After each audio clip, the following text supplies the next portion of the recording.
Let's move on to an intro to the module system. And here we will look at the basics of the module system, which is what is used at most of the Swedish HPC centers to access most of the software.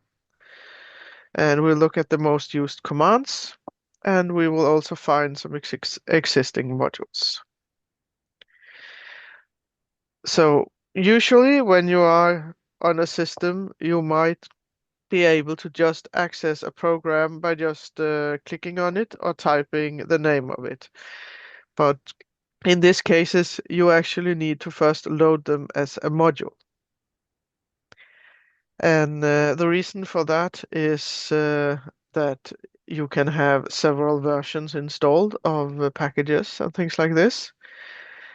So modules are used to set up your environment. It will set paths to executables, to libraries, etc.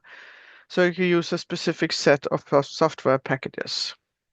And it generally also is a tool to help you manage your Unix or Linux shell environment. It sets environment variable things for each of these softwares when you load it so that you can easily access it.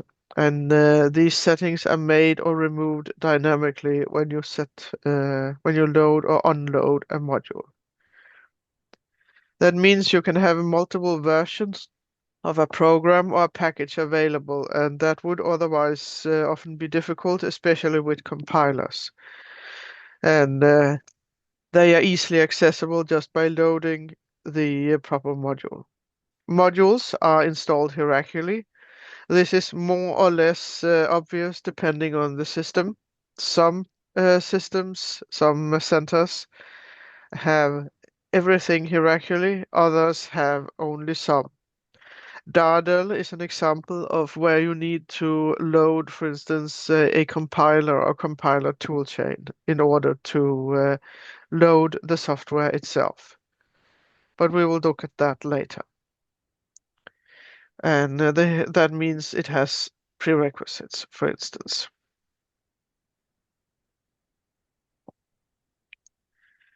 Many of the centers use the LMOD module system.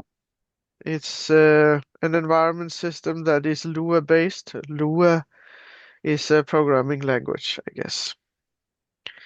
And many, but not all of the centers are also using EasyBuild for either some or all of their software modules. Sorry.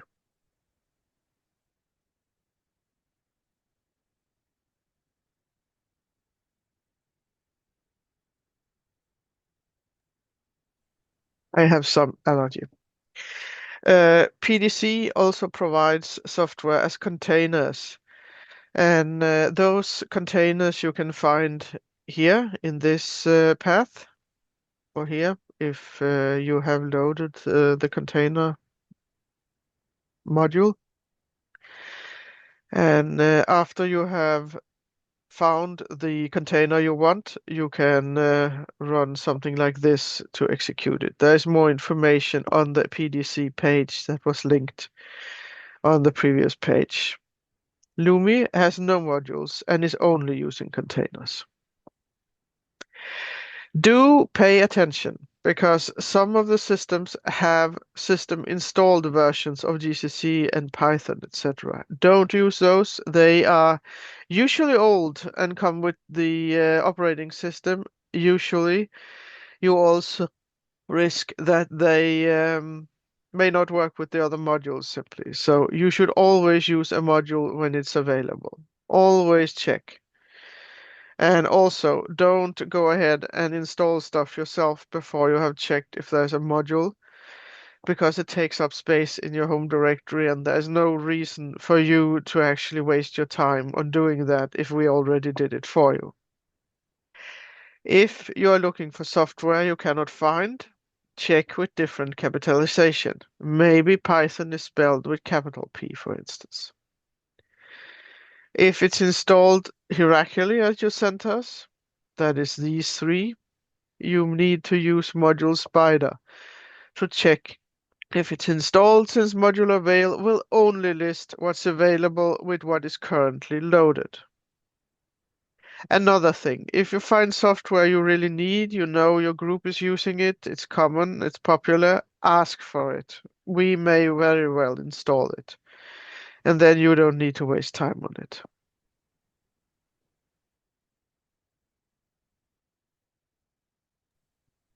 So, some of the most useful commands for the module system. And here, when you're looking at this list here, I use the word module in capital letters as stand-in for any software module. So it could be Python or something. You want to see which modules exist, module spider or ML spider. We say module spider here and see what happens. And this is on Tetralit, and it lists all these many modules here that exists. If you want to see specifically, because this is a long list, and try maybe instead to just say module spider and then guess maybe for R and see if that is installed. And it was, and it tells you which versions are installed here. Let's take another example, Python. Now I'm trying to spell it with capital P and see what happens. And that was the right way. And you can see here which versions are installed. If you are at a center that has prerequisites, then those would be listed if you looked at a specific one of these here. So let's say I want to know how would I load Python 3.11.5.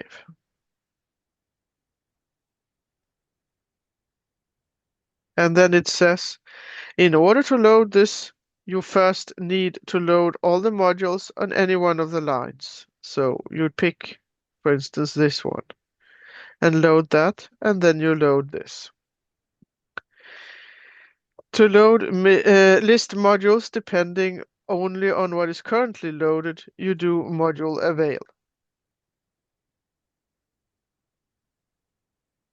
And depending on the system center, it will list everything, or if it's a hierarchical system, it will only list the things you can load without first loading something else. If you want to see what currently is loaded, you do module list, or ML for short. Nothing much is loaded here. There's only a so-called sticky module, and that is often environment variables that needs to be there in order for things to work correctly. Now, I could just try and load this Python module here just to show you how it looks when I loaded something. So I will do module load, and then I will take one of the prerequisites. Let's grab this one here. So I'm loading that, and then I'm loading Python. I could have loaded all of it on one line. We'll talk more about that later. You can do either. There are advantages to either. I mean, if you load it all on one line, it's fast. If you wait and load the prerequisites first, then it will usually be easy to load the other modules because then there's maybe only one version available. So that is also a way. So now we have loaded something. Let's do module list. Now you can see there's stuff loaded. So what happens if I want to get rid of it again? So I module unload. And I try unload Python directly. What happens? It unloaded Python, but not the prerequisites. And now when you have something loaded, you can also get information about paths by say ml show module or module show module. Module help module will tell you some information about what's in a module. And you can always shorten module to ml. Unload all modules except sticky modules is module purge.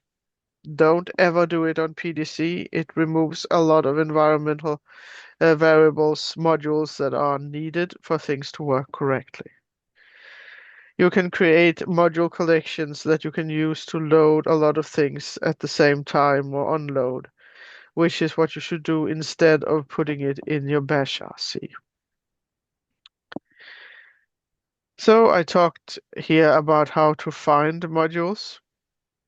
If you are at these centers here, you always should use module avail to see all of it. Module spider, sorry, to see all of the modules, otherwise you don't get anything except the prerequisites. Module avail will give you everything at these centers here. Module spider usually also works. It can be slow though. And I don't actually know how the status is here for UPPMAX. Maybe Björn can say something because they just installed a new cluster, so maybe something is different now. Björn. Yes, I can say here that Spider is usually quite slow, and the reason for this is that we have thousands of modules installed. So available is often better, but sometimes you need a Spider in some cases that you will see later. Okay, but it's the same on Pelle. Good. But it will still be faster on Pelle compared to Bianca. Okay. Okay, that is good to know. Just like we saw with other commands, module spider can be written as ml spider.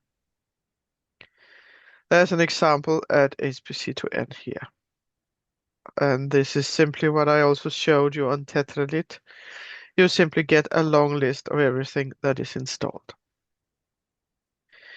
I also showed you module spider and then some software you can use to check for. And try, if you are logged in now, try go ahead and say module spider and for instance GrowMax and Python, see what happens. If you get something, you should get a list of versions that you can load of those. So please go ahead and try and type that and see what happens.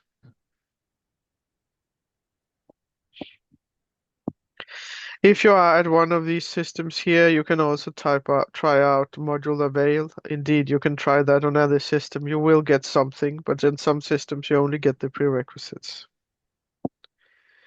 Module avail, write it short as MLAV. There is an example here. Joachim, you raised your hand. By accident, sorry. Okay. This is an example of how MLAV looks at Pelle. I am logged in to NSC, so I will just type it here. And you can see here you also get a long list of modules you can load. But look here, you actually did not get all the Python modules. You only get those you can load without prerequisites. The Python that we loaded earlier, was actually one that required a prerequisite. So let's try and say module spider and see that more are listed, as you can see here. So depending on system, module avail is good, but you may also take a look at module spider if something that you are looking for is missing. And this shows how it looks on Bianca.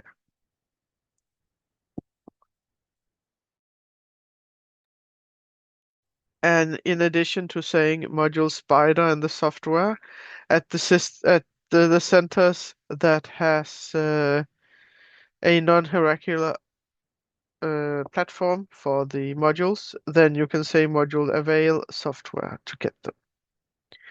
If you do that at NSC, you will get some with the modular veil and all with module spider. So it depends on your center. And this is what is listed here.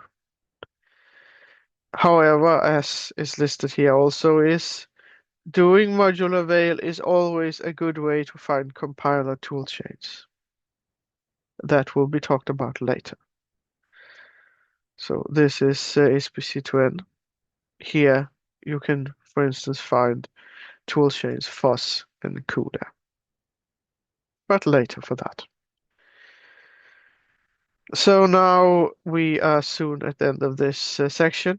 So I think that if you did not already tried module spider or modular veil, then please go ahead and do that now.